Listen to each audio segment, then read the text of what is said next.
Bonjour à tous, ici Paul-Elena Ponceau pour une nouvelle vidéo YouTube. Et dans cette vidéo, on va vous parler de l'effet Mandela, mais à plusieurs niveaux et ça va aller très loin. Et c'est des nouvelles informations et des nouveaux témoignages. Donc accrochez vos ceintures et on ne va pas s'amuser juste à égrener des témoignages, on va essayer de tirer des conclusions. Qu'est-ce qu'il y a derrière l'effet Mandela? Parce que c'est ça qui est vraiment intéressant. Absolument. Alors, avant de commencer, annoncer que notre livre est sorti fin mars. C'est un livre qui s'appelle La matrice archontique et le piège temporel. Et dedans, il y a énormément de sujets que personne ne écrit en France. Exactement. C'est des sujets totalement inédits. C'est un livre qui ne rentre pas dans le programme du faux sauveur externe, ni dans les nouvelles vibrations qui ne sont pas dues à des nouvelles vibrations, mais qui sont dues à la mise en place des inter-univers. C'est un livre qui vraiment évoque ce qui se passe au niveau des 5 sens et aussi les entités qui sont derrière tout ça, sans langue de bois. Et c'est un livre qui va extrêmement loin, notamment sur les manipulations du temps, les manipulations de la réalité, le vampirisme psychique, les pensées intrusives, le lien avec la présence non humaine. On parle aussi d'abduction, de cryptozoologie et de tulpa. Et on donne des pistes simples pour transcender ce système de contrôle qui sont basés sur le travail sur soi et que l'on peut faire dans le quotidien. Donc, commandez-le. De toute manière, on va mettre le lien en dessous de ce podcast. Alors, sachez également que le dimanche 29 juin 2025, on organise une visite guidée conférence à Paris de 13h à 18h sur le thème des archontes, de leur lien avec les intelligences artificielles et de leur lien avec la nature de la réalité. Et on étudiera les écrits de gnostiques, mais aussi les textes sacrés et aussi ce que disent les Amérindiens. Et on verra que toutes ces personnes avaient compris la nature de ces archontes. On verra que ces archontes sont connectés aux intelligences artificielles, que ce sont des programmes qui nous affectent au niveau physique, psychique et mental, et on verra qu'ils reprogramment la matrice de l'intérieur. On définira ce qu'est la matrice, ce que sont les entités sans âme, et on donnera des pistes pour vraiment discerner, parce que c'est une question de discernement pour transcender ce système de contrôle. Donc, le lieu de rendez-vous pour cette conférence, c'est devant le RER Port-Royal, le dimanche 29 juin 2025, donc à 13h. Et le RER Port-Royal est situé boulevard Port-Royal dans le 5e arrondissement de Paris. Et le métro. Il y a aussi un métro pour accéder au RER Port-Royal, c'est le métro Raspail, ou encore le métro Vavin, ou Notre-Dame-des-Champs. Donc, après, on va aller directement donner cette visite guidée conférence dans le parc, dans le jardin du Luxembourg, où il y a énormément de bancs, où c'est ombragé, où on peut parler, échanger, et en même temps, où il y a beaucoup de symbolisme de cette présence archontique. Donc, c'est une visite guidée conférence qui devrait être hyper intéressante, et venez nombreux, parce qu'il y aura des éléments nouveaux, intéressants et d'actualité. Alors, sachez également que l'on donne une conférence le samedi 5 juillet 2025 de midi à 18h au Café d'Orléans, au 43 avenue Général Leclerc. Et c'est dans le 14e arrondissement à Paris. Le métro, c'est Mouton du Verdon. Et le thème, c'est les interférences, les pensées intrusives et la possession. Donc, c'est une conférence inédite, mais hyper importante parce que vraiment, ce qui tire les ficelles derrière cette réalité, c'est justement la possession. Donc, c'est un véritable fléau qui dit pas son nom. Exactement. Donc, Et on parlera... encore une fois, personne en parle. C'est pas un thème qui a disparu. C'est pas quelque chose qui a disparu. Je veux dire, c'est quelque chose qui est très fréquent et qui emmène à la destruction. Exactement, mais personne n'en parle, c'est devenu un sujet tabou comme beaucoup de choses. C'est mieux d'écouter le canard déblatérer ou encore les frasques du parfum que de s'intéresser à des phénomènes qui nous touchent dans le quotidien. Sachez également qu'on organise un webinaire le samedi 12 juillet de 18h à 22h. Et le thème de ce webinaire, c'est sur la fausse lumière et le remplacement de l'humanité. Exactement. Et ce webinaire aura lieu en direct. Donc, si cela vous intéresse, venez, inscrivez-vous. Alors, je mettrai les liens pour le livre, les conférences, la visite guidée conférence et le webinaire juste en dessous de ce podcast. Sachez également que les replays de tous nos webinaires sont disponibles sur le site librairiedubonheur.com. Et il y a une quinzaine de webinaires depuis janvier 2024 sur des thèmes différents. Donc, en cas de commande, je vous les envoie sous 24 heures. Donc, soutenez-nous, que ce soit par les conférences, que ce soit par les livres, que ce soit par des dons. Vraiment, on a besoin de votre soutien parce que on se rend compte que les personnes ne veulent pas être au courant de cette information, car le problème de l'actualité en ce moment, ce n'est pas tout beau ni rose, n'est-ce pas, Paul? Exactement. C'est pas tout beau et rose, et les gens cherchent à s'accrocher à un sauveur externe. Simplement, il n'y a pas de sauveur, il y a un travail à faire sur nous. Donc et ça, on est le c'est hyper de nous-mêmes. important à comprendre. Et on est notre propre sauveur. Donc c'est hyper important de prendre conscience de cette information pour que les gens puissent faire un travail sur eux, pour qu'on utilise notre conscience et nos capacités créatrices pour justement créer une réalité incompatible avec la manipulation des entités sans âme. Donc en fait, il n'y a pas de nouvelles vibrations, il n'y a pas de sauveurs, il n'y a pas de galactiques qui vont venir, ni de canards, ni de parfums, ou on ne sait quoi. Tout vient de l'intérieur. C'est à nous-mêmes de faire notre travail. Et ça commence par s'informer. Après, bien évidemment, libre à chacun de prendre ou de laisser l'information. Absolument. Donc, et on voulait vous dire aussi merci de votre soutien parce que vous êtes de plus en plus nombreux. Vraiment, merci. Chers auditeurs et chers abonnés. Merci à vous. Et ça, c'est très important.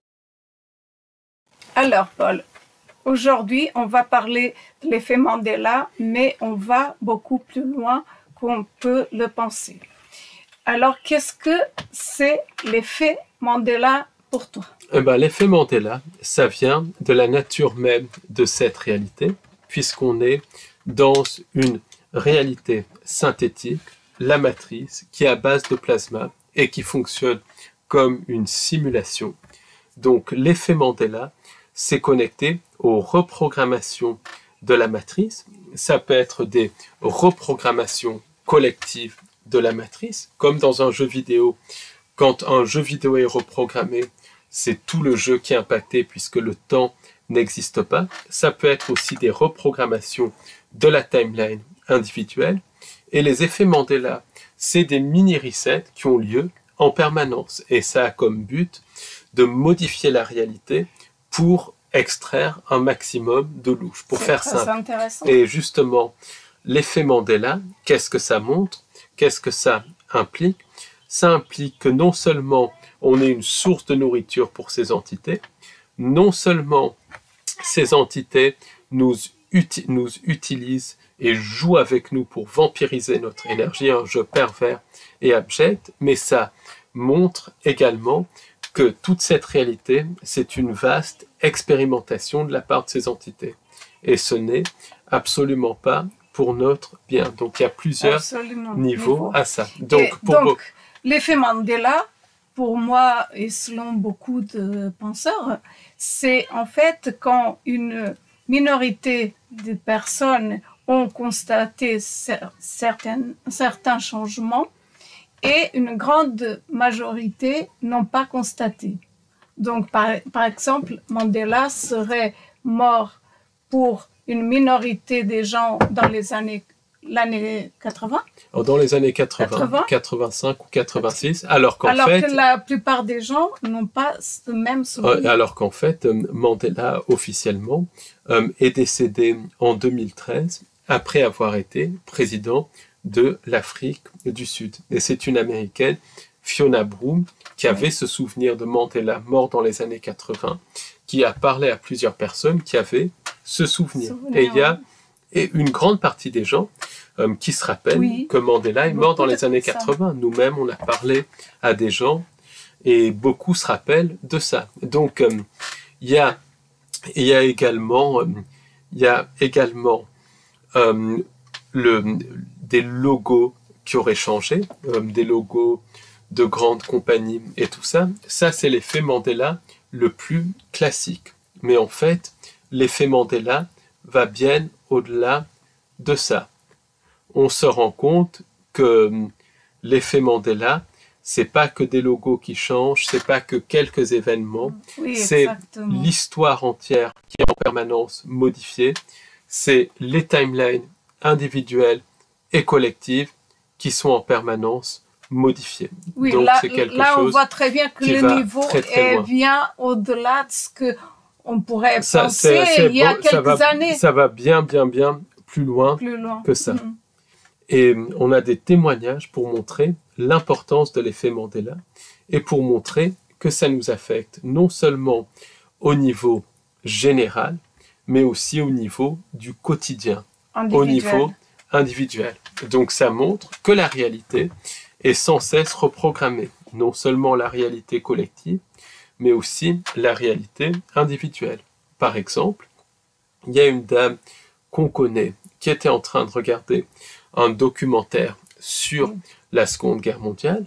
D'un coup, la voix un documentaire qu'elle avait vu plusieurs fois, mais qui l'intéressait, d'un coup, la voix et l'orientation générale du documentaire a changé devant ses yeux. Autrement dit, c'était une femme qui était la narratrice, et d'un coup, c'est devenu un homme qui était le narrateur, comme ça au milieu du documentaire. L'orientation du documentaire, les thèmes principaux ont complètement changé au nez et à la barbe. Oui. Donc la personne n'avait pas compris, elle a cru que c'était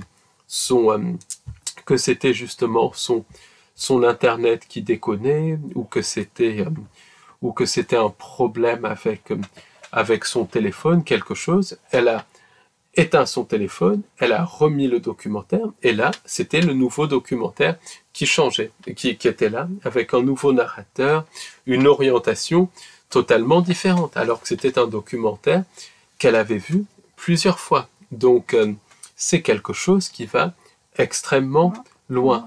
C'est vraiment intéressant. Cette même dame, je me permets de raconter, cette dame qu'on connaît, qui est très bien, qui fait un super travail et on la salue du reste, nous a raconté également qu'un jour, elle mangeait avec ses parents. Ensuite, elle a pris la voiture de ses parents pour rentrer chez elle. Elle a garé la voiture de ses parents en face de sa voiture dans un parking. Et le lendemain matin, elle a regardé par la fenêtre et elle n'a pas vu la voiture de ses parents.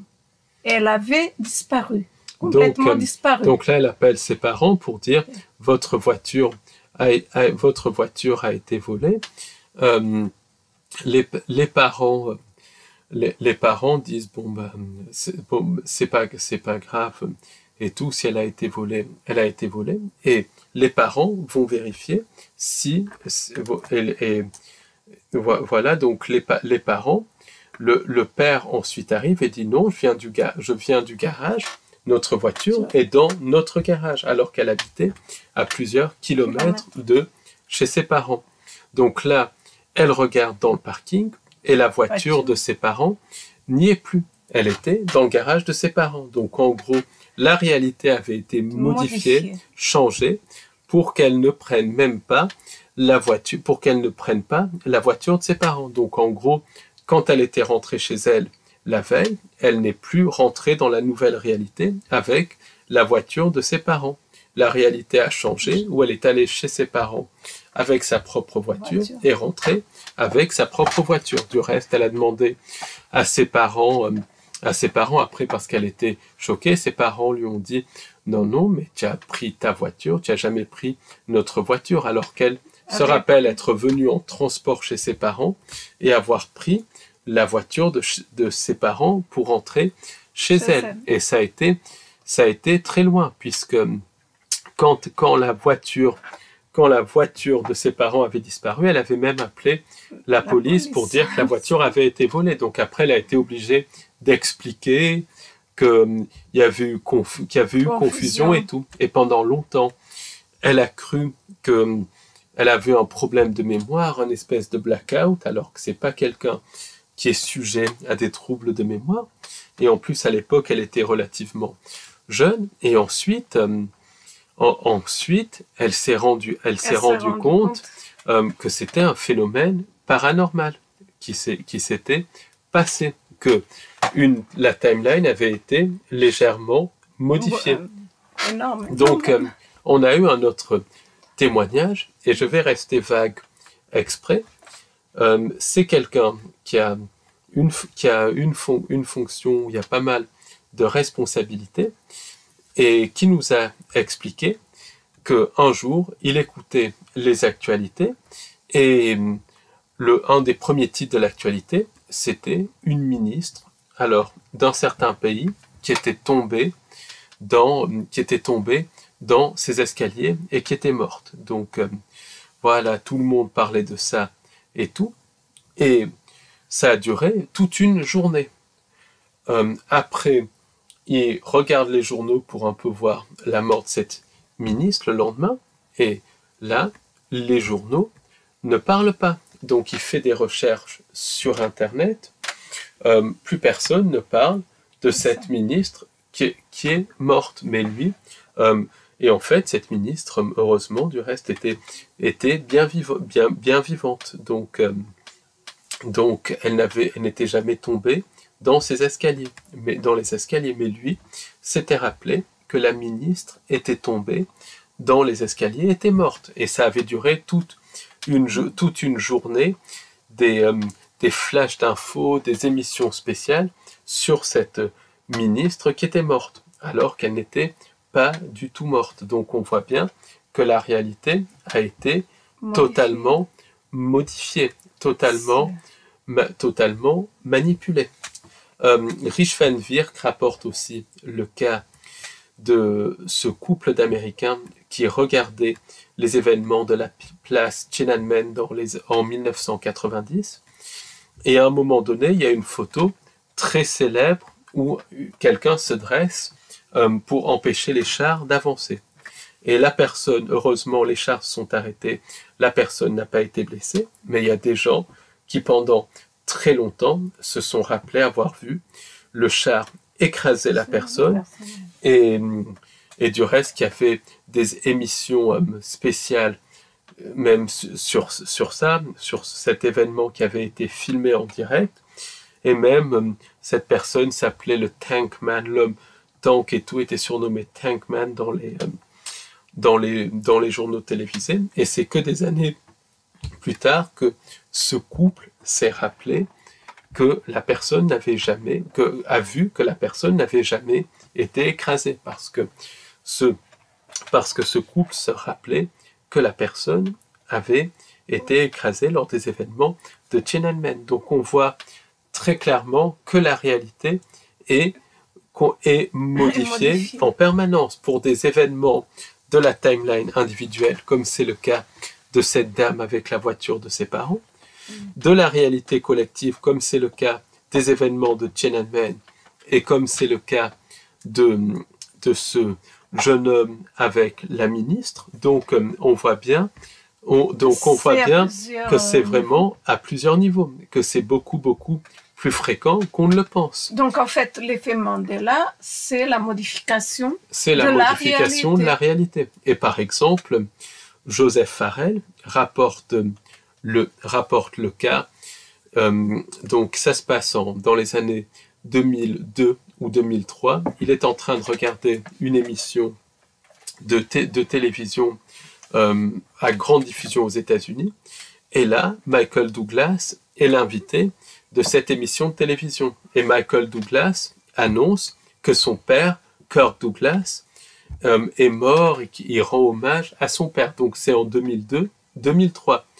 Donc Joseph Farrell, il écoute cette émission, et il se dit, c'est triste, Kirk Douglas est décédé. Donc pendant des années, il pense que Kirk Douglas est mort. Et c'est 10 ans après qu'il se rend compte, ou quelques années plus tard, qu'il se rend compte que Kirk Douglas était en fait bien vivant. Et donc, il se dit, j'ai du mal à écouter, mais alors qu'il était en train de faire des recherches sur l'effet Mandela, il rencontre une dame qui lui raconte le même souvenir. Elle lui raconte cette émission qui a eu lieu en 2002-2003 avec Michael Douglas, qui rendait hommage à son père qui était décédé. Or, Kirk Douglas est mort au début des années 2020, donc à 102 ou 103 ans, extrêmement vieux. Donc, dans les années 2000, il était bel et bien vivant. Donc, et beaucoup de personnes ont vu cette émission et se rappellent de cette émission. Donc, on voit très clairement que la réalité, d'une manière ou d'une autre, est reprogrammée, que la réalité est modifiée. Donc ça, c'est quelque chose qui va très très loin. Il vaut mieux être au courant parce que ça peut rendre carrément quelqu'un déstabilisé. Ça peut déstabiliser, mais il y a énormément de cas comme ça. Par exemple, moi je me rappelle, j'étais en train d'écouter avec mes parents, donc dans la voiture de mes parents, en 1993, les actualités. Donc à l'époque, c'était les actualités toutes les heures. Et il y avait une radio française qui avait annoncé la mort de l'actrice Drew Barrymore. Donc on parle de 1993, je me rappelle très très bien. Et même, je me rappelle bien que ma mère disait, c'est triste, elle était tellement talentueuse, elle était tellement belle, cette actrice, et tout. Or Drew Barrymore, en fait, elle est toujours bien vivante, elle a joué dans des films, elle a peut-être 50 ans maintenant, mais elle continue à jouer dans des films bien vivante et tout, heureusement. Donc, mais on voit, et ça, je me rappelle de ça, je me rappelle très très bien de ça. D'autant plus que j'aimais bien cette actrice, puisqu'elle avait joué dans le film E.T. de Steven Spielberg, donc que j'aimais beaucoup quand j'étais plus jeune et tout. Donc voilà, ça m'avait marqué. Et du coup, elle est bien vivante. Donc c'est une expérience personnelle d'effet Mandela. Il y a une autre personne aussi, l'effet Mandela, ça peut se voir sur des objets. Il y a une autre personne, par exemple. Alors, c'est pas très spectaculaire comme cas, mais c'est très révélateur. Ces escaliers, un matin, ces escaliers avaient complètement rétréci. Ils étaient beaucoup moins larges, alors que avant, elle avait des escaliers très larges. Et elle se rappelle très très bien de ces escaliers larges. Et d'un coup, les escaliers deviennent beaucoup plus petits. Donc, on voit qu'il y a des manipulations de réalité. Et aussi, cette même personne allait aider ses parents à ranger la maison et s'est rendu compte que le lit était plus fin et tout était beaucoup plus bas que d'habitude. Donc alors qu'il y a eu les dimensions alors que le lit de ses parents justement l'impressionnait parce que c'était un grand lit et assez haut. Et là, elle voit un lit normal, beaucoup plus petit, beaucoup plus fin. Donc il y a énormément de cas comme ça. Donc qu'est-ce que ça montre? Alors le cas de Joseph Farrell, ça peut être dû. Il y a des technologies pour que certaines personnes voient une certaine émission de télévision et d'autres voient d'autres émissions de télévision. Et ça, c'est connecté à la programmation mentale et c'est connecté aussi à l'utilisation de nos capacités créatrices pour qu'on crée des timelines différentes. Donc ça peut être lié à ça peut être lié à des expérimentations sur les timelines, ou bien ça peut être une modification de timeline. Par contre, les témoignages, comme le témoignage de ce jeune homme qui se rappelait toute la journée entendre dans des médias différents la mort de cette ministre alors que la ministre n'était pas morte, le témoignage aussi de cette dame avec la voiture de ses parents, c'est clairement au-delà de la simple programmation mentale et au-delà d'expérimentation avec des timelines. Ça montre que la timeline est carrément reprogrammée, qu'elle est carrément modifiée. Tu penses que l'effet Mandela est lié à l'intelligence artificielle ou pas du tout? C'est lié à au-delà de l'intelligence artificielle, c'est lié à la nature même de cette réalité. On est dans une réalité qui fonctionne comme un ordinateur quantique, qui fonctionne comme une simulation et qui est capable de se reprogrammer, qui est d'ailleurs reprogrammé par les anges déchus et qui est reprogrammé de l'intérieur par les entités sans âme. Donc c'est connecté à la nature même de notre réalité. C'est comme un jeu vidéo.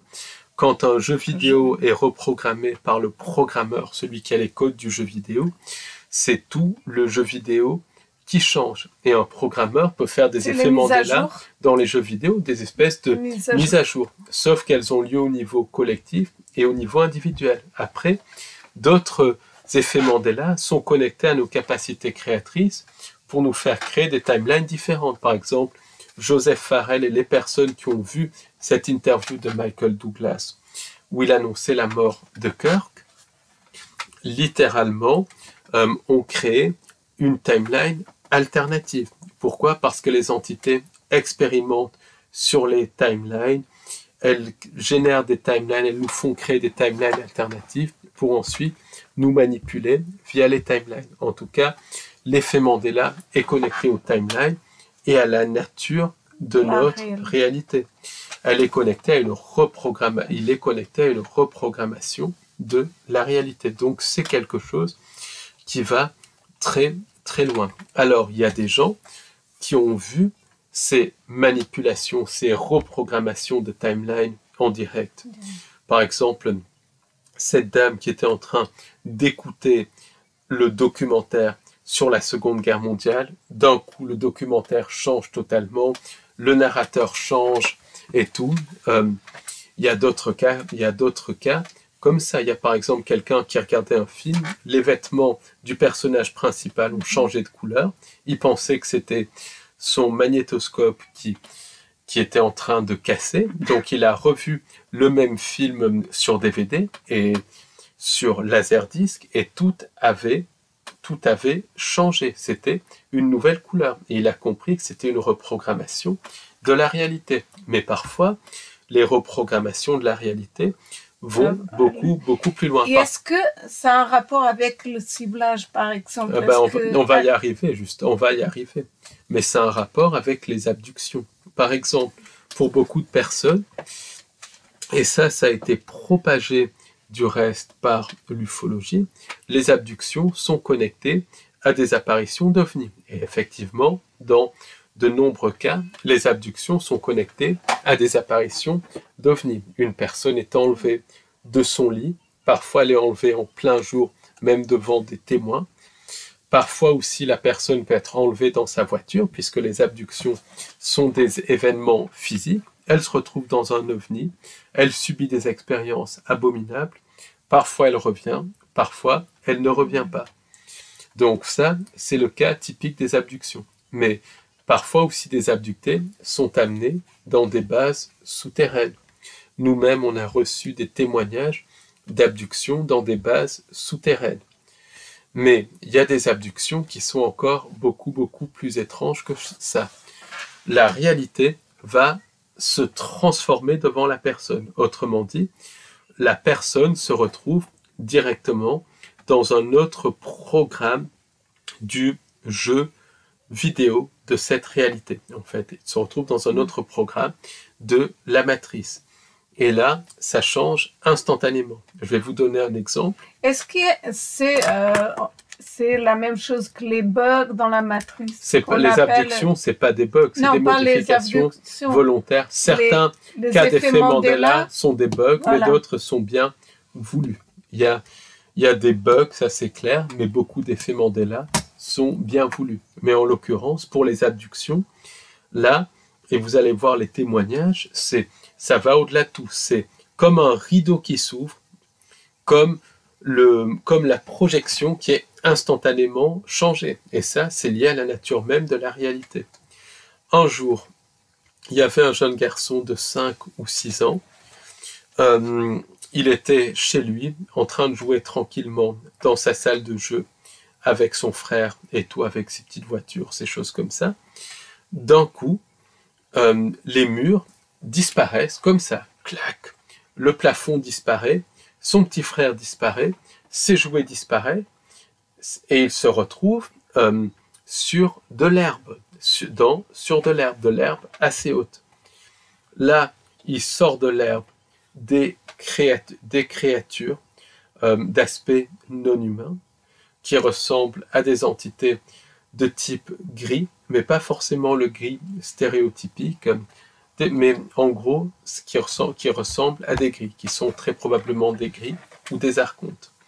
Ces entités commencent à lui dire « Est-ce que tu veux rester avec nous ?» Et le garçon, il prend peur, il dit « Je veux pas rester avec vous. » Donc là, les entités le touchent et il ne se rappelle plus de rien. Il se réveille, il est encore dans ce champ avec les entités. Et là, il a vraiment mal dans le ventre, il a mal partout. D'un coup, clac, le champ disparaît comme une projection qui s'enlève, comme quand on est dans un Domimax et que le film change. Et là, il se retrouve dans sa chambre, dans son lit. Et là, il y a les parents qui rentrent affolés et qui disent « On t'a retrouvé, Dieu merci, mais tu étais passé où, Et le garçon, il leur raconte l'histoire, mais les parents ne le croient pas. Alors là, il avait disparu physiquement. Les parents avaient cherché dans toute la maison, partout, les alentours de la maison, même la police avait été appelée.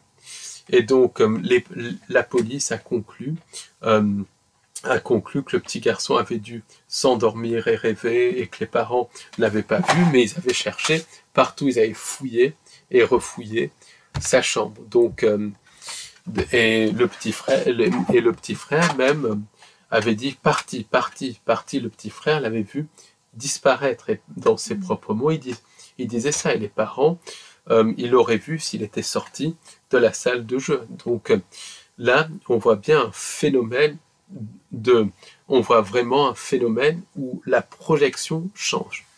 Et beaucoup d'abductions comme ça, les personnes sont par exemple dans leur salon, d'un coup les murs du salon s'enlèvent, la personne se retrouve dans un vaisseau. Donc on voit une reprogrammation ou un transfert dans une autre dimension, dans une autre réalité, une reprogrammation de la réalité. Il y a encore un cas, c'est un ranger américain, c'est un cas qui a été rapporté par le ranger Ron Blade. Donc un ranger, c'est un espèce de garde forestier, mais qui est connecté à la police et qui surveille les parcs nationaux. Et beaucoup de ces rangers ont des témoignages hyper intéressants. Et il y a un ranger qui était en train de patrouiller dans un parc national aux États-Unis. Je ne sais pas lequel c'est, mais un parc assez connu. Et à un moment donné, il fait sa patrouille, il rencontre des touristes, bonjour, au revoir, il parle avec eux, parce que c'est des gens qui parlent, qui aident les touristes et tout ça quand ils sont perdus à trouver des chemins et tout, et puis qui discutent quand les gens leur posent des questions sur la faune et la flore des parcs. Donc là, il se met à parler avec des touristes, mais il sent quelque chose va pas bien. il avance sur le chemin et il sent pas très bien, il sent qu'il y a un problème. Il avance encore et là, il ne reconnaît pas la forêt. Il ne reconnaît absolument rien. Et il se retrouve dans une forêt beaucoup plus clairsemée et sur un chemin. D'un coup comme ça, la réalité change. Au bout du chemin, il y a une usine. Il rentre dans cette usine et là, il voit des êtres qui ressemblent un petit peu à des rampants blancs, autrement dit grands, très minces, avec un regard, avec des yeux noirs et qui marchent de manière très gracieuse. C'est ce qui le marque. Et là, quand il est dans cette usine, il voit ces êtres. Donc, il prend peur et à ce moment-là, il essaye de se cacher. Et à ce moment-là, il voit des alignements de cages, plein de cages. Discrètement, sans se faire voir par les êtres, il se rapproche des cages et il voit des personnes à l'intérieur de ces cages. Et parmi les personnes, il y a des personnes qu'il connaît, qui viennent du village proche du parc. Donc là, il ne sait pas trop comment faire, il décide de sortir, et il sort, et il est sur le chemin qu'il ne connaît pas, il ne sait pas où aller. D'un coup, il est sur le chemin, comme si de rien n'était. Mais d'un coup, c'est comme si la réalité avait été changée. Donc là, il commence à se poser vraiment des questions. Qu'est-ce qui se passe? Et puis après, ça a un impact sur son travail. Il a du mal à aller dans son travail, il commence à avoir peur de la forêt. Et puis, il se dit, j'ai peut-être imaginé ça, ça peut être mon imagination, ça peut être la fatigue, et tout. Donc, il finit par ne plus y penser. 1 an plus tard, il remarche dans le parc, dans un endroit différent, et d'un coup, la réalité change. Et cette fois, il se retrouve dans une espèce de cage en verre. Et dans les mêmes cages qu'avant, mais avec une paroi en verre. Et là, il voit des gens dans d'autres cages, exactement comme ça. Et il reconnaît l'usine. Donc il se dit, mais c'est quoi ça? La première fois, je rêvais pas. Et puis il commence à paniquer. Là, il voit ces entités qui s'approchent de cages à côté et qui sortent certaines personnes, parce qu'il y a beaucoup de cages. Ils les sortent, les personnes hurlent, et ensuite les personnes,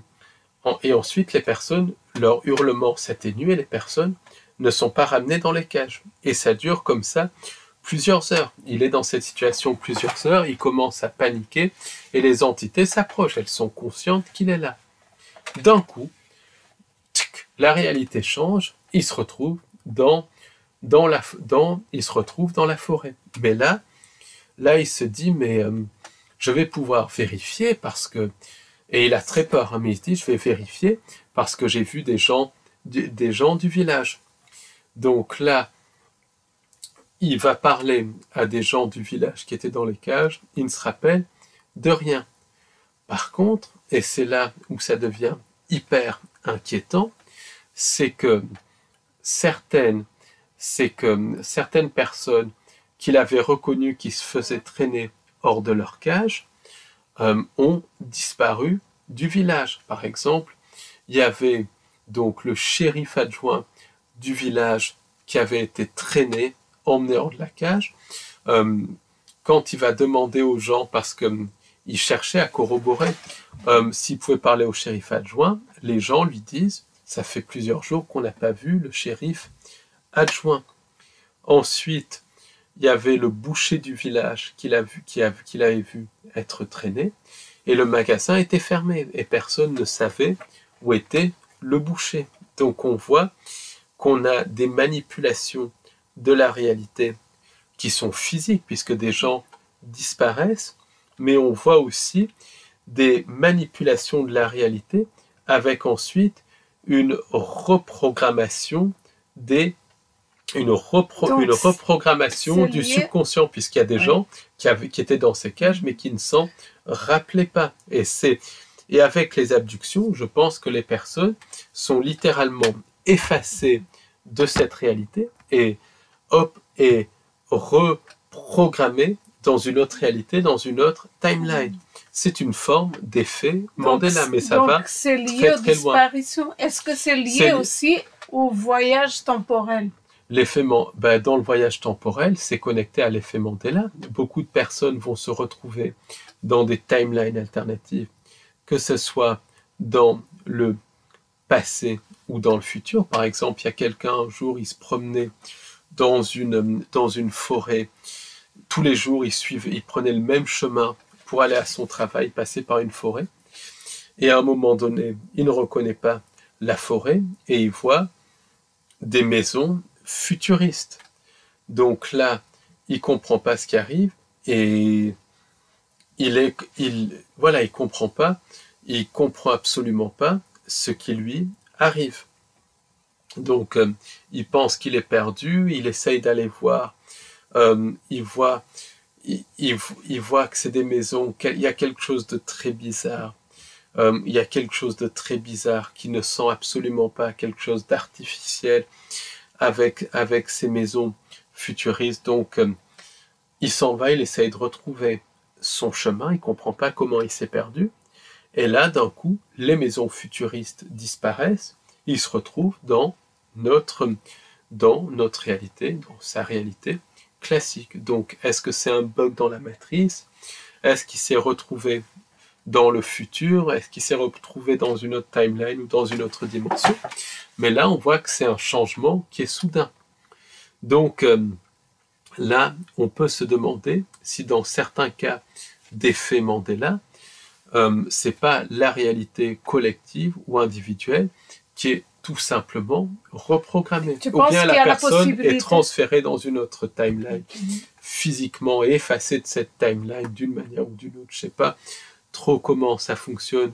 Ou bien alors, comme on a des doubles dans des timelines, le point d'attention passe d'une timeline A au double dans une timeline B, etc. Ça peut expliquer. Ou bien la personne est effacée d'une timeline et reprogrammée, réinsérée dans une autre timeline. Et très souvent, le subconscient est effacé, mais dans certains cas, pour une raison ou une autre, le subconscient n'est pas effacé. Ça peut faire partie de l'expérimentation, ça peut faire partie du jeu pervers des entités sans âme. Tu penses que quand individuellement on est modifié, on modifie notre réalité, ça peut avoir un impact au niveau collectif et vice-versa?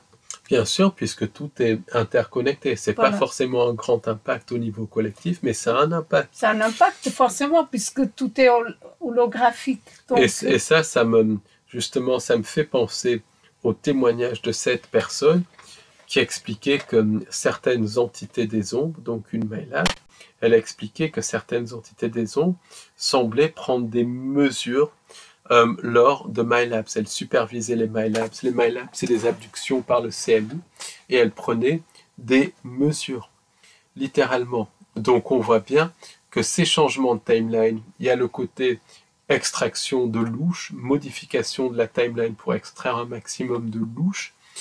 Il y a aussi l'aspect jeu pervers, mais il y a l'aspect expérimentation. Donc on est vraiment dans le concept que Mark Gray avait brillamment décrit, la ferme humaine, littéralement. On est dans ce concept de ferme humaine, je dirais même de laboratoire de vivisection humaine, voilà, c'est un truc... Et on est dans un multivers, finalement. On est dans un multivers.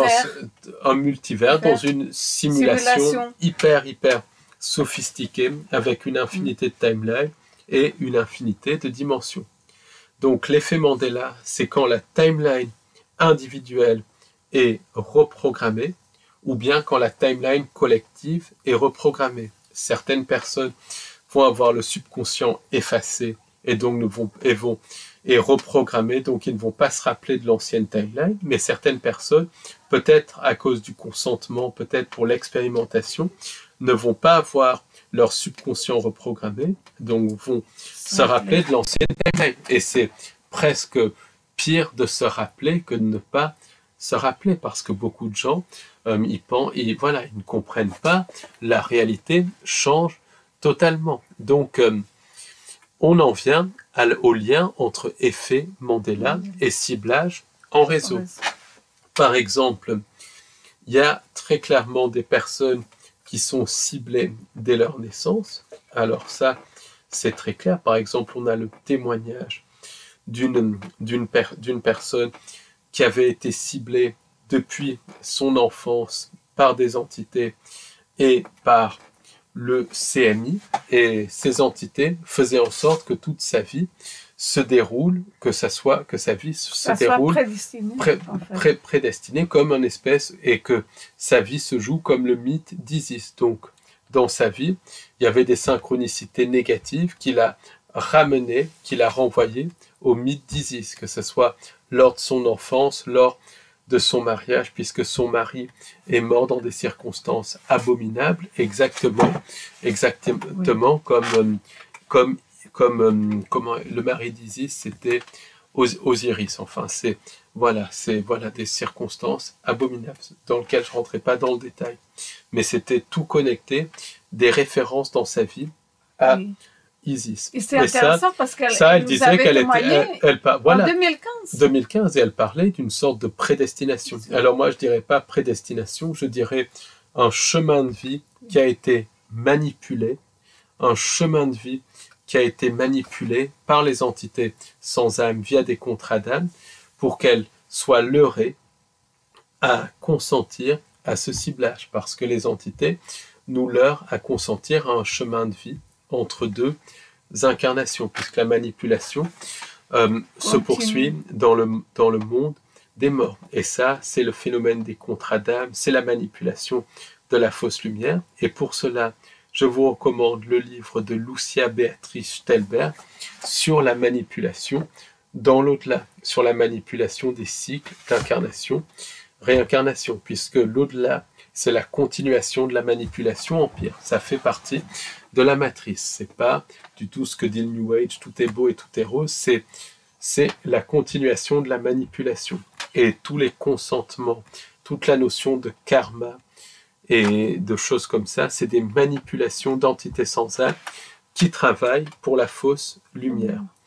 Donc, il y a des personnes qui sont leurrées à consentir à être ciblées par des contrats d'âme, mais pour la plupart des gens, voilà comment ça se passe. Et c'est une hypothèse que je vais émettre. Quand il y a le ciblage, donc il y a une partie des gens, c'est des personnes qui dérangent le système. Ça peut être des artistes subversifs, des chercheurs de vérité, et tout le phénomène de ciblage se met en place pour les faire taire. En gros, ça, c'est connecté à des facteurs humains, entre guillemets, au complexe, au CMI. C'est connecté aussi à des sociétés secrètes comme l'Ordre Noir. C'est connecté à la civilisation parallèle et c'est connecté aux entités sans âme. Mais il y a des personnes qui sont ciblées et qui sont ciblées en fait et qui sont des gens qui cherchent tout simplement à mener leur vie, qui ne s'intéressent pas par exemple pas à la recherche de vérité, qui cherchent tout simplement à mener leur vie, à gagner leur pain, à mener leur vie et à mener une vie heureuse, joyeuse, qui recherchent qui mènent des vies normales. Et ces personnes vont être ciblées sans raison. Donc ça, pour moi, ça montre l'aspect jeu pervers des entités sans âme. J'avais mis l'hypothèse qu'il y a des espèces de tirages au sort par les entités de paris que font les entités entre elles pour savoir qui sera ciblé et qui ne sera pas ciblé. C'est un espèce de jeu absolument abject de la part des entités. C'est connecté à l'extraction de louche, c'est connecté au jeu pervers de ces entités, c'est connecté aussi à des expérimentations, c'est connecté au phagocytage d'énergie psychique, c'est connecté, c'est c'est connecté à l'extraction d'énergie, aux louches et à l'extraction d'âme. Alors pourquoi je parle de ça? Parce que les entités sans âme, elles nous considèrent comme des pions. Donc par exemple, quand une personne rentre dans les cycles d'incarnation-réincarnation, il y a des factions d'entités sans âme qui vont se battre pour l'âme. Toutes ces factions vont jouer entre elles, en fait. Certaines vont parier pour une personne X, par exemple, pour un chemin de vie positif. D'autres vont parier sur un chemin de vie négatif. Et ces entités vont se faire des jeux entre elles pour qu'une âme ait un chemin de vie positif ou négatif. Donc, c'est pas que les entités qui parient sur un chemin de vie positif sont gentilles, ça fait partie de leur jeu. Un petit peu comme Athéna, par exemple, avait parié sur un chemin de vie positif pour Ulysse, alors que Poséidon sur un chemin de vie négatif, mais que ce soit Athéna ou Poséidon, elle manipulait Ulysse et les humains. Et pour d'autres personnes, Athéna pariait sur un chemin de vie négatif. Donc les entités jouent avec nous comme ça. Donc par exemple, pour le ciblage, je pense que c'est connecté à ce jeu entre entités. Si les entités qui jouent avec la personne, qui parient sur un chemin de vie positif pour la personne, gagnent une manche par exemple, la personne a un chemin de vie qui est positif, mais ensuite si une seconde manche est gagnée par les entités qui parient sur un chemin de vie négatif, le chemin de vie va d'un coup devenir négatif. Donc après, les gens vont appeler ça des coups du sort, des coups du destin. C'est lié à ces jeux pervers entre entités.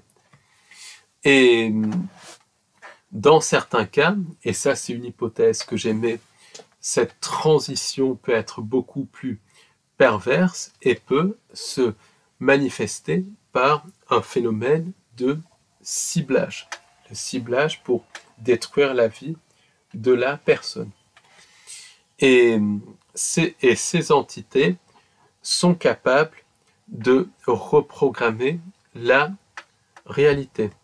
Donc, moi je me pose la question, est-ce que certaines personnes qui se disent ciblées depuis la naissance sont en fait ciblées depuis beaucoup plus tard que leur naissance à cause de ces jeux pervers entre entités sans âme, mais est-ce que d'une manière ou d'une autre, ensuite, une fois que les personnes sont ciblées, leur passé est complètement reprogrammé pour qu'elles soient dans une nouvelle réalité où elles sont ciblées depuis la naissance. Ça, c'est connecté à l'effet Mandela. Autrement dit, par exemple, une personne peut être ciblée à partir de l'âge de 30, 35 ans ou avant ou après, peu importe. Mais donc la personne commence à être ciblée, on va dire, vers 30 ans. Et à l'âge de 30 ans, le ciblage commence, donc avec toutes les horreurs du ciblage.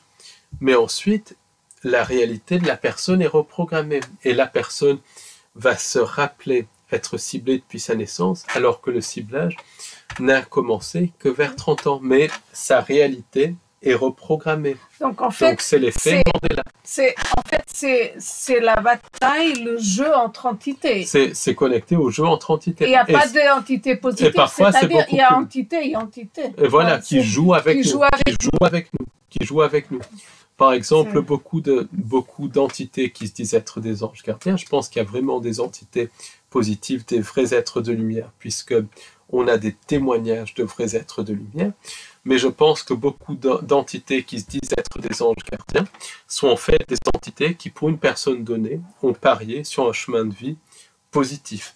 Mais c'est un jeu entre entités. Comme par exemple, il y a des gens parient sur un cheval, il y en a qui parient pour que le cheval gagne, d'autres qui parient pour qu'un autre cheval gagne.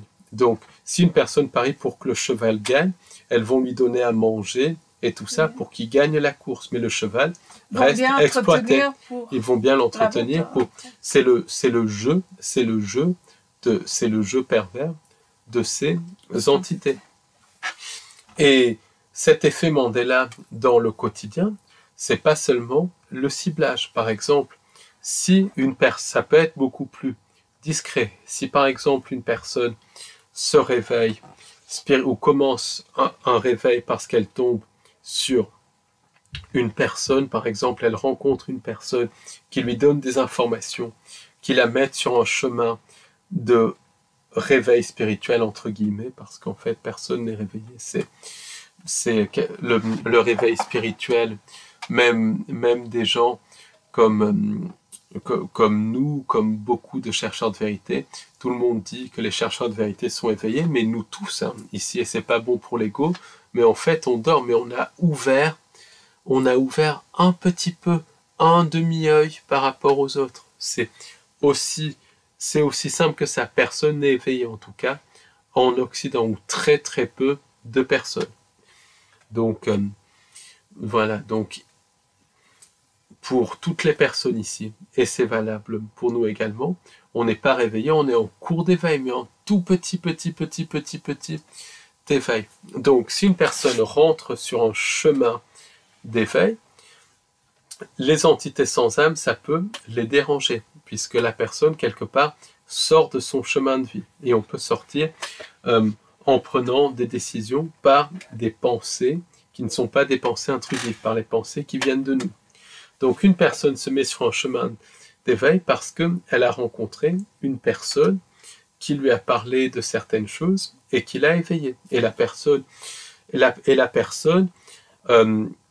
a décidé de faire ses propres recherches parce que il y a eu une pensée qui vient de la conscience du moi supérieur. Donc là, les entités sans âme vont commencer à surveiller cette personne. Si la personne sort trop de son chemin de vie, ou les entités vont encore plus surveiller la personne, ou bien en fonction des paris, des tirages au sort qu'elles font, parce qu'elles font ça. Et ça, Lucia Beatrice Telberg en parle, ainsi qu'on a eu des témoignages sur ça. Elles vont décider de bloquer le chemin d'éveil spirituel de la personne. Donc elles peuvent le faire par du ciblage, elles peuvent le faire par les pensées intrusives, elles peuvent le faire en utilisant des proches et tout ça par des interférences, mais elles peuvent le faire en modifiant le passé de la personne pour que la personne ne rencontre jamais la personne qui l'a mise sur le chemin de l'éveil. Et à ce moment-là, c'est instantané. Quand le passé est modifié, tout est interconnecté, donc le futur, entre guillemets, qui n'est pas le futur à proprement parler, autrement dit, le présent est aussi modifié. Donc ça, c'est la timeline de la personne est modifiée. Et après, si fortuitement la personne croise la personne qui l'a mis sur le chemin de l'éveil, elle va peut-être se dire « Ah, il me semblait que je connaissais cette personne », mais après, elle va se dire « Non, c'est… » alors qu'elle l'a vraiment connu, mais avant que la timeline soit modifiée. Donc ça va extrêmement loin, c'est quelque chose qui va extrêmement loin. Et tu penses que l'effet Mandela est aussi valable par rapport aux entités qui se transforment ou pas du tout? Ben, quelque part, c'est un effet Mandela. Quand les entités se transforment, en fait, ce qui se passe, c'est que par leur technologie, elles programment donc une façade, un hologramme solide humain, et après elles le déprogramment, donc et elles prennent leur apparence originelle, qui est une apparence non humaine dans la plupart des cas. Donc quelque part, c'est une sorte d'effet Mandela, c'est une reprogrammation comme par exemple de la réalité. Des humains, c'est des phénomènes de shape-shifting, absolument. Ça peut être considéré comme de l'effet Mandela, puisque la réalité est reprogrammée autour de l'entité. Elle modifie en permanence la réalité. C'est leur grande technologie. Donc, ça peut être aussi lié aux entités aux yeux noirs ou aux personnes qui se métamorphosent avec des yeux noirs. Oui, parce que c'est la réalité qui est manipulée. Du reste, il y a des personnes dans l'entre-deux-vie qui est la continuation de la manipulation. Ils voient un être de lumière et l'être de lumière, il trouve qu'il y a quelque chose qui ne va pas. Donc il regarde les yeux de l'être de lumière et les yeux deviennent totalement noirs. Quand parfois il regarde, quand il se pose une question. Donc on voit bien qu'il y a une manipulation de la perception, mais je pense que ça va au-delà de ça. C'est une manipulation de la réalité. Et les manipulations de la réalité sont connectées à l'effet Mandela. Et parfois, il y a des espèces, alors je ne sais pas si on peut parler d'effet Mandela ou une manipulation, mais plutôt une manipulation de la réalité, où une personne va être attirée par une série, va aimer une série, et les entités sans âme, et même des magiciens noirs qui ont accès au monde imaginal, à la dimension cinématographique, vont cibler la personne en descendant le scénario de la dimension cinématographique du monde imaginal dans notre réalité, et ça va faire que la personne va vivre littéralement le scénario de sa série préférée ou de son film préféré. C'est déjà arrivé à des personnes ciblées, et en général, ils ne vivent pas les moments agréables. Donc comme ça, c'est de la manipulation par la dimension cinématographique, par le monde imaginal, puisque tous les scénarios de films, tout ce qui est créé, ça prend vie dans le monde astral, dans une région de l'astral qui s'appelle le monde imaginal, et les entités sans âme peuvent agir sur le monde imaginal pour l'inclure dans cette réalité et modifier la réalité. Donc on voit très bien que les entités sans âme utilisent nos goûts, nos préférences, les choses qu'on aime bien aussi pour manipuler notre réalité. Et il y a des effets Mandela qui pour moi sont connectés d'une manière ou d'une autre au ciblage qui vont très très loin. Parce que là, pour le coup, dans la plupart du temps, quand la réalité est modifiée, les gens ne se rappellent pas de l'ancienne réalité, quand la réalité est modifiée individuellement. Parfois, ils se rappellent l'ancienne réalité, mais la nouvelle réalité est totalement différente. Par exemple, j'avais raconté le cas d'un jeune garçon qui venait d'un milieu très privilégié de la côte est américaine, une vie très heureuse et tout. Un jour, quand il va à une fête, il s'évanouit. Quand il se réveille, il est dans quand il se réveille, il se dit qu'il a peut-être trop bu ou quelque chose comme ça, donc il rentre chez lui comme il peut. Et ce qu'il remarque, c'est que le lieu de la fête, qui était une maison très cossue, une très belle maison, a totalement changé. C'est un lieu qui est c'est une maison complètement dégradée, démolie. Donc, malgré tout, il sort de la maison, il comprend pas comment il est arrivé à la maison démolie du reste. Après, il arrive à se repérer. Il arrive à la maison de ses parents et il rentre par la fenêtre de sa chambre pour aller se coucher. Simplement, là, il y a quelqu'un d'autre dans le lit, donc il se met dans le lit de quelqu'un d'autre. L'autre garçon se met à hurler comme c'est pas possible. Et là, un couple rentre dans la chambre du garçon. Et il y a un garçon à côté de lui. Donc, il comprend absolument rien. Qu'est-ce qu'il fait le garçon dans sa chambre? Il dit à ce couple, mais vous savez, je suis chez moi. Qu'est-ce que vous faites chez moi? Où sont mes parents? Et le couple dit, mais c'est chez nous depuis 10 ans. Et là, l'homme lui dit de sortir. Et le garçon dit, non, je ne sortirai absolument pas. Je suis chez moi. Où sont mes parents? Il commence vraiment à paniquer, il en est presque malade. Et donc, le couple, ils appellent la police. Le garçon est embarqué, et la police lui demande de donner son identité. Donc, il donne son identité, l'identité de ses parents. Et en attendant, il est mis dans une cellule. Donc, quelques heures plus tard, les policiers lui disent, mon garçon, tu vas t'en prendre pour longtemps. Tu es un délinquant multirécidiviste, tu nous as donné un faux nom, tu n'as jamais eu de parents, tu as été élevé par l'assistance publique, tu as déjà un lourd casier de délinquance et là tu t'introduis chez ces pauvres gens, tu vas en prendre pour très longtemps. Et là, il dit mais non, mes parents, c'est monsieur et madame untel, non, non, non, ils n'existent absolument pas. Donc là, il se regarde dans le miroir, il a le même visage, mais il y a des cicatrices en plus. Il a le même visage, mais il y a des changements. Donc du coup, il fait un séjour en psychiatrie et après, il s'en sort parce que son avocat invoque la folie, mais lui, il sait bien qu'il n'est pas fou et il se retrouve dans une vie totalement différente, sans parents, dans un foyer pour jeunes délinquants et tout ça, dans un foyer de réhabilitation et tout. Donc sa vie a totalement changé. Et là, on voit une modification de sa timeline, littéralement. Et ça, c'est connecté à l'effet Mandela. Simplement, dans beaucoup de cas, les personnes ne s'en souviennent pas. Par exemple, je parlais avec une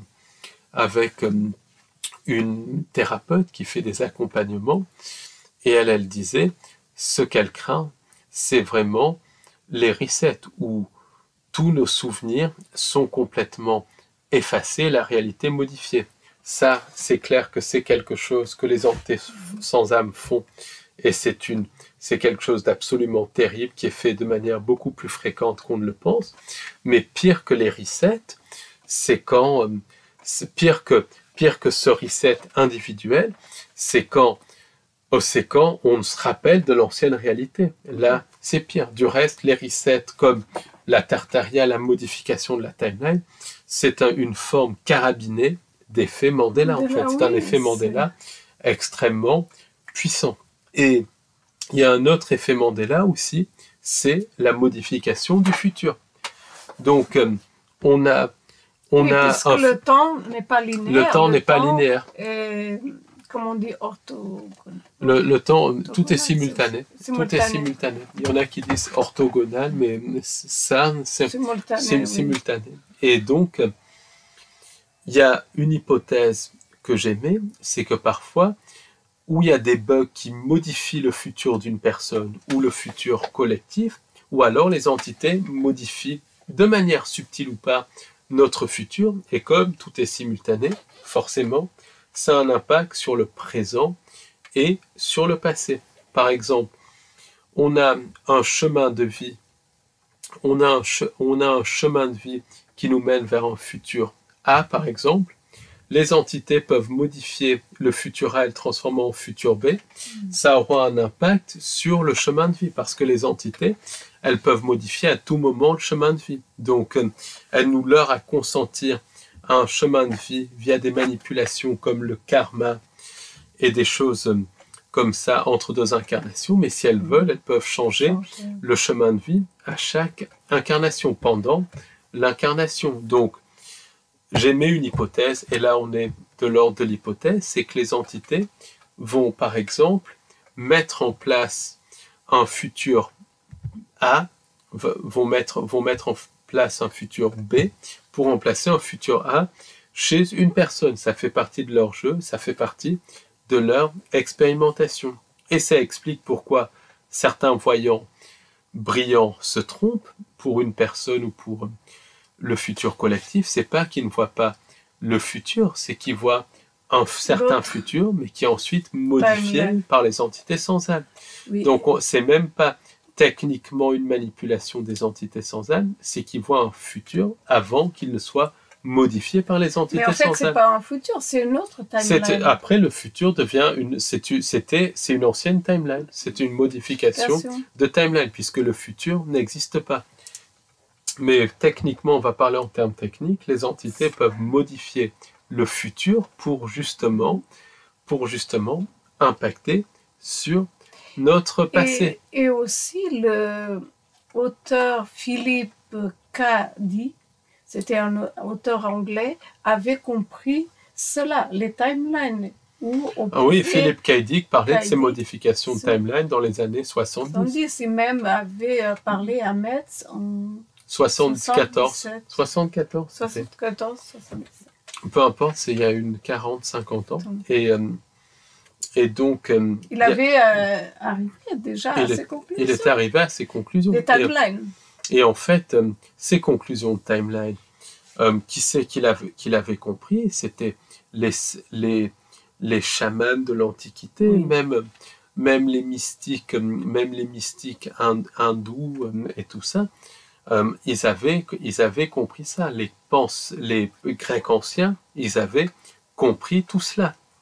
Simplement, tout ça, ça s'est perdu. Donc, on est en train de redécouvrir le travail de ces pionniers des centaines d'années plus tard. Tu penses que toute l'amnésie, à chaque fois que je vois, même dans ce travail de recherche, c'est aussi une timeline? Les amnésies, les missing time, ça peut être aussi lié à ces reprogrammations du subconscient. Parce qu'il y a des amnésies collectives, des amnésies individuelles qui ne s'expliquent pas. Ça peut être lié à des reprogrammations, aussi, parce que beaucoup de personnes parlent d'amnésies qui peuvent durer quelques heures ou quelques jours. Donc il y a des amnésies qui sont après liées aux programmations mentales, aux programmes de type MK et tout, mais d'autres sont liées aussi à des abductions, mais d'autres sont liées à des reprogrammations de la réalité. Et le subconscient et la reprogrammation. Et même pendant des années. Oui, ça c'est déjà des cas comme ça. Oui. Et même la reprogrammation du subconscient, c'est que ça doit bugger ou les entités choisissent de ne pas reprogrammer le subconscient du tout. Donc la personne se retrouve avec une amnésie. Mais tout ça, c'est connecté à l'effet Mandela. C'est connecté à des manipulations de la réalité, à des manipulations de la matrice. Donc c'est quelque chose qui va extrêmement loin. C'est quelque chose qui est très difficile à appréhender parce qu'on voit le temps comme linéaire alors que le temps n'est pas linéaire. Donc qu'est-ce qu'on peut faire? C'est déjà prendre conscience que les entités manipulent la réalité. En prenant conscience, paradoxalement, ça atténue l'effet des entités. Ça n'empêche pas. Des exemples qui ont été cités par Ole Damgaard, par exemple, dans des interviews que j'ai faites, qui montrent que la prise de conscience de certaines choses, ça atténue les choses. Donc, prendre conscience de ça, déjà, ça atténue l'impact de ces entités sur la manipulation du temps, simplement, et de la réalité, simplement. Combien de personnes prennent conscience de ça? Très peu de personnes. Déjà, combien de personnes ont conscience des entités et surtout de leur impact dans notre quotidien? Très peu. Il vaut mieux penser aux galactiques, au canard, au parfum et tout ça. Bien, tout est beau et tout est rose. Super, mais les gens ne voient pas l'impact des entités dans le quotidien. Donc ça, c'est une chose. Ensuite, très peu de gens, même s'ils comprennent l'impact de ces entités, vont comprendre que notre réalité est une simulation et qu'elle est reprogrammable, comme un jeu vidéo. Un jeu vidéo hyper sophistiqué, mais un jeu vidéo.